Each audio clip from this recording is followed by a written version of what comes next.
Hello, my name is Feodor Morozov. I'm a freshman studying bioengineering at the University of Illinois, Urbana-Champaign. This summer, I had the pleasure of working with the Jacqueline Group here at the Koch Institute at MIT on the development of the probiotic vaginal ring you see in this photo. And while our group typically specializes in the controlled release of small molecules and biologic therapies, we wanted to expand our research portfolio to include the controlled delivery of live therapeutics, specifically for women's health. To give you an idea of the problems we're trying to address, human papillomavirus causes over 600,000 new cases of cervical cancer worldwide every single year, and one-third of women will experience serious vaginal microbiome disbalance at some point in their lives. On a biological level, a bacteria called lactobacillus plays a crucial role, and lactobacillus is found all over the place, from the foods we eat, such as sauerkraut and yogurt, to our guts. But in a healthy vaginal microenvironment, lactobacillus composes over 70% of the microorganisms. And lactobacillus secretes lactic acid, which acidifies the vaginal environment and inhibits the growth of harmful pathogens like viruses and bacteria.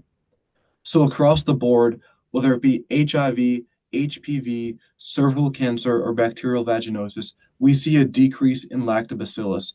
And as a result, less acidity and pathogens such as other bacteria and viruses begin to grow, and we see more inflammation. And we even know from clinical studies that the daily application of lactobacillus is effective at reducing symptoms. However, we currently have no way to precisely, conveniently, and over a long term administer lactobacillus, and that is the problem we set out to solve. We decided to leverage existing vaginal delivery techniques, specifically the vaginal ring. And the vaginal ring is a proven platform. It gives the patient full autonomy to both insert and remove the ring, and it can be inserted for up to a period of up to 4 weeks without any obstruction to the patient's day-to-day activities. And while the ring is mainly used for the delivery of small molecules like hormones and contraceptives, what we plan to do is remaster this ring platform to deliver live therapies instead of small molecules. And we're able to do this because the ring platform is extremely modular.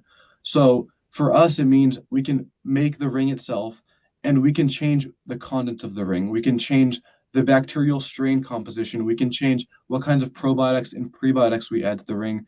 And what this really lets us do is personalize the ring to each individual patient if need be. In the lab, we start with a culture of lactobacillus, which we then grow up to a large volume and preserve. Using a design of the ring in CAD, we 3D print the ring using SLA 3D printing. And finally, we are left with this prototype you see here. So after the ring is 3D printed, the material it's made of is not fully cured. And as a result, it needs to go into an ultraviolet oven to fully bake in and solidify the material. And the photo that you see was taken during this UV curing. The ultraviolet lights create this beautiful fluorescent glow. And interestingly enough, the photo was captured on an iPhone, which I think really highlights how accessible scientific beauty in our day-to-day experiments are. We hope our work will have impacts beyond this ring itself. The disparity in women's health is responsible for over 75 million years of life lost due to early death and poor health. We hope that at very least, our work will shed light on this problem and ideally help to narrow the gap. We hope our work will bring attention to the possibilities, the therapeutic possibilities of the vaginal microbiome and microbiomes in general. And last but not least, we hope to encourage a paradigm shift in the kinds of therapies that are being developed and available. We want to see more self-applicable, self-administered treatments that can be distributed on a global scale to help increase access to healthcare and lower healthcare disparities. A huge thank you to our team, Jim B. Tien, my mentors Amy Lee and Con Tran, and our PI, Anna Jacqueline.